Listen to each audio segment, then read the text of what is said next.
நீ அடிச்சு பாரு ஒண்ணும் பண்ண மாட்டவா நான் என்ன பண்ண போறேன் சாமி நீ அடிக்கிறதுக்கு போறதுக்கு நான் வாங்கிட்டே நான்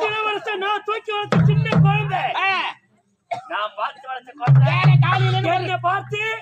வா என்றால் வரக்கூடியவன் போ என்றால் போகக்கூடியவன் கால் செருப்புக்கு தவிர சேர்த்துக்கலாம் சேர்த்துக்கலாம் ஆண்டவனை கொடுத்த உயிர் ஆண்டவனை எடுப்பதற்குள் நாயா உயிரை மாற்றி கொள்ளலாம் சாதிக்க வேண்டியது நிறைய இருக்கிறது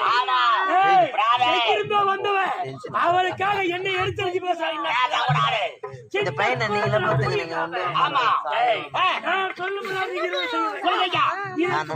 செய்து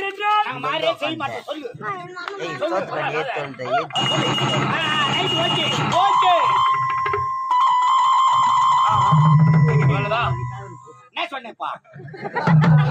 ரைட் ஓகே எல்லாம் சிரிக்க போறாங்க ரைட் ஓகே காதுல